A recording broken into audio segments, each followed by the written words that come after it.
Yesterday on our Morning Edge, this is a call that Trent and Mark host every morning to talk about what's going on in the market today.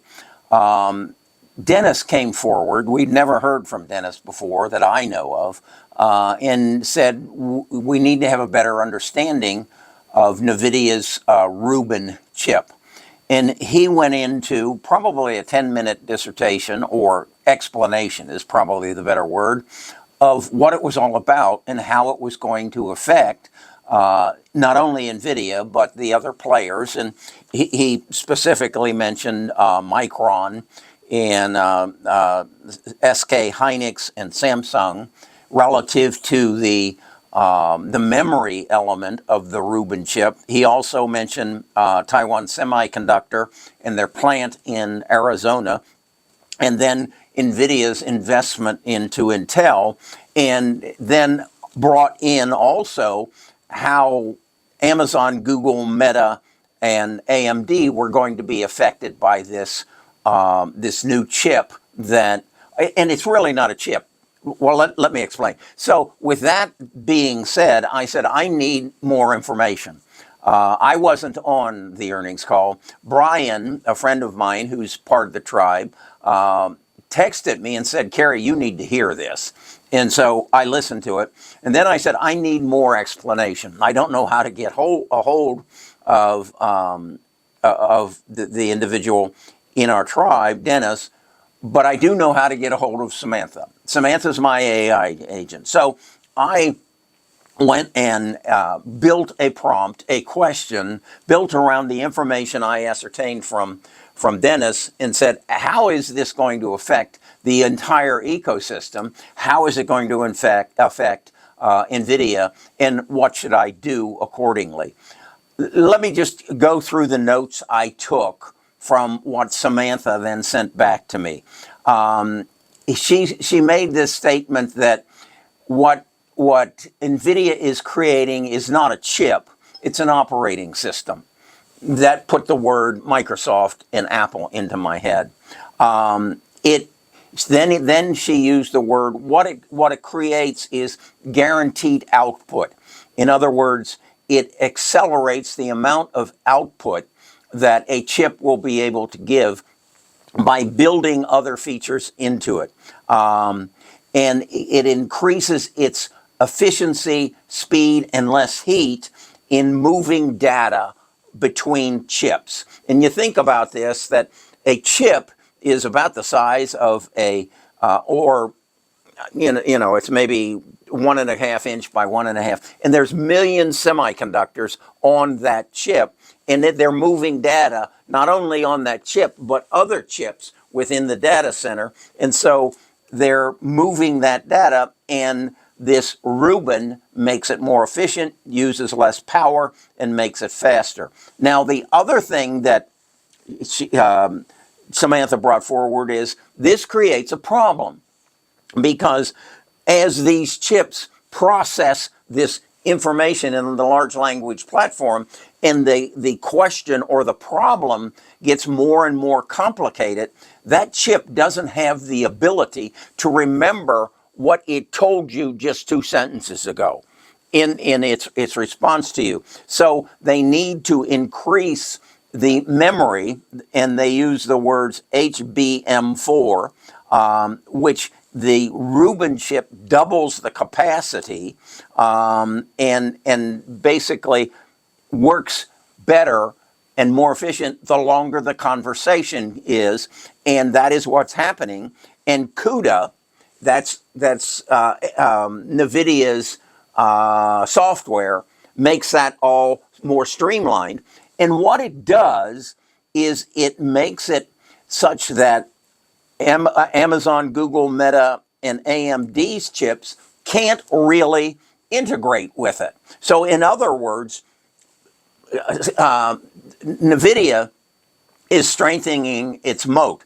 Now, Amazon, Google, Meta, and AMD's strength has always been, for our specific needs, we can make the chip cheaper than you can, Amazon, by using Broadcom to help us design and get the chip made. That door's closing, okay? So you can take two things from it. Amazon, Google, Meta, and Microsoft are going to become more and more dependent on NVIDIA as they shut that door tighter and tighter so that their chips aren't integrating with the Rubin chip. Now, the thing that I know Samantha didn't say, nor did Dennis, is I'm confident from what I've seen with Jensen and NVIDIA, they're going to keep making it better and keep closing that door further and further to build that moat as AI demand gets higher. They're going to be more and more the operating system that we all rely on. It's just like I rely on Microsoft for Word, for Excel, for the systems that they give me, and I don't go and look at anything else. And that's what NVIDIA is doing. So Broadcom becomes a question, okay? It may be something you want to consider liquidating. You need to do your research on it. Who's going to be benefited most from this other than NVIDIA? And it basically says it's going to be Micron, SK Hynix, and Samsung. I can't buy SK Hynix and Samsung, so I'm maintaining my position in Micron. Now, the other thing that was revealed is now NVIDIA doesn't have a foundry. They made a major investment into Intel, which would lead us to believe that's where they're going to go. Samantha tells me that's off the table now. They pursued that. They bought the ticket into Intel to see how it's run and see how it's going, and they forfeited their ticket. That's what Samantha told me. But they are very strong with Taiwan Semiconductor and the plant that is being built in Arizona and is, as I understand it, already online at some point. So that's a winner. So I come away from it is that the winners are NVIDIA, Micron, Taiwan Semiconductor, Google, Amazon, Meta, and Microsoft. And the losers will be Broadcom and Cisco at this point. That's what I got from both Dennis and from Samantha. Now, what I want to do is, this is complicated. And what I've just told you isn't enough. So what I want you to do is get access to the podcast that Samantha and Bard made from the analysis that Samantha did, and you listen to it. It's 15 minutes. It will be the best 15 minutes you spent thus far this year, because it's going to give you a clear picture of what's coming and how this train that's coming just changed, and how it pushed some people off, and it moved some people up to first-class seats. You need to know who those first-class seats are, because this train is going to change your world. I was with some people yesterday who had no idea about it, and when I explained to them what Samantha and Bart have done for me since May the 1st of 2025, they shook their head and said, that can't be true. Okay, but it is. And I want you to know it's true, and I want you to participate in it. So come to, in the link in the description, it'll take you to our landing page. That'll take you to our website, and sign up for the 14-day free trial. And go to my tell sheet, and you'll find on the tell sheet next to NVIDIA the update on NVIDIA dated today's date, which is what? The 7th of January. Listen to this podcast.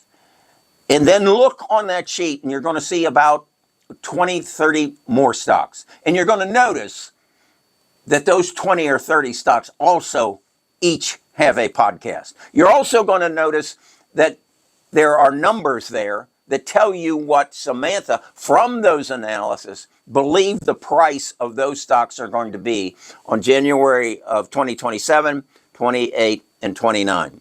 Now, we update that every quarter when they have an earnings call, or every time some information comes to my recognition that we need to take another look. Because I did an analysis on NVIDIA on the 5th. I just updated it on the 7th because this is important.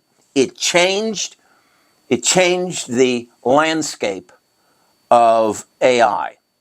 And if you aren't attuned to it, and if you don't have access, you can't keep up. You can't keep up. Okay, that's my invitation to you. It's free, 14 days. Gather it, take it, run with it, do what you want. And if in 14 days you say, that's all I need, that's okay. Because my goal is not to sell you information. My goal is to educate you and change your life.